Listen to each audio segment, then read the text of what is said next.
রাজধানীর উত্তরার বিমানবন্দর মহাসড়কের ফুট ওভার ব্রিজে বেড়েছে নেশাগ্রস্ত পথ শিশুদের উৎপাত। টাকার জন্য যাত্রীদের পা ধরে টানাটানি করে পথ শিশুরা। এই উৎপাত থেকে বাঁচতে ও সময় বাঁচাতে অনেক পথচারী ফুটওভার ব্রিজ পরিহার করে ঝুঁকি নিয়ে পার হচ্ছেন ব্যস্ততম এই সড়ক। মাসুদ পারভেজের রিপোর্ট, জানাচ্ছেন শাশ্বতী সরকার। রাজধানীর অন্যতম ব্যস্ততম সড়ক বিমানবন্দর যেন মাদকসেবীদের আখড়া। যাত্রীদের নিরাপদ পারাপার নিশ্চিতে ফুট ওভারব্রিজ থাকলেও ভিক্ষাবৃত্তির অন্যতম স্থান হিসেবে ব্যবহৃত হচ্ছে এই ওভারব্রিজগুলো। পথচারীদের দেখলেই টাকা নেওয়ার জন্য পা ধরে টানাটানি শুরু করে পথশিশুরা। শুধু তাই নয়, টাকা না দেয়া পর্যন্ত পা ছাড়ে না তারা।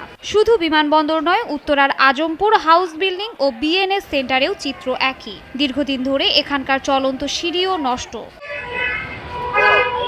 পথশিশুদের এই উৎপাত থেকে বাঁচতে ও সময় বাঁচাতে ওভারব্রিজগুলো ব্যবহার করছেন না অনেক পথচারী। দল বেঁধে ঝুঁকি নিয়েই পার হচ্ছেন সড়ক। এতে দুর্ঘটনার পাশাপাশি বাড়ছে মৃত্যুর আশঙ্কা। পথশিশুরা ফুট ওভার ব্রিজ দখল করে বসে আছে।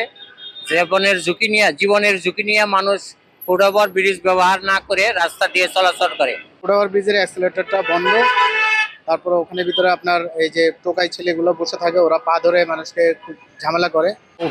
ওদিক দিয়ে অনেক জ্যামে করে থাকে, সিরিজ চালু থাকতো তার জ্যাম থাকতো না। সেটা ক্লিয়ার থাকলে তো মার্শাল্লাহ সবাই একটু যাতায়াত সুবিধা হইতো, চলাফেরা করতে সুবিধা হইতো সবার জন্য। পুলিশের তদারকি না থাকায় স্থানীয় নেশাগ্রস্ত লোকজন দখল করে রেখেছে এই ফুট ওভারব্রিজগুলো। বিএনএস সেন্টার এলাকার ওভারব্রিজটি এক ভাসমান দম্পতির দখলে। 2 শিশু বাচ্চাকে নিয়ে 24 ঘন্টা বিছানা করে থাকেন তারা। স্টেশনে ঘুমাই, এনে খাই, আমরা ভাত খাই করি। সড়কগুলোতে ট্রাফিক পুলিশের নিয়ম মানছেন না কেউ। এলোমেলো যান চলাচলের পাশাপাশি নিজেদের খেয়াল খুশি মতো সড়ক পার হচ্ছেন পথচারীরা। দ্রুত ফুট ওভারব্রিজের চলন্ত সিঁড়ি মেরামত ও নেশাগ্রস্ত পথশিশুদের এই কর্মকাণ্ড থেকে রেহাই চান পথচারীরা। শাশ্বতী সরকার, নাগরিক।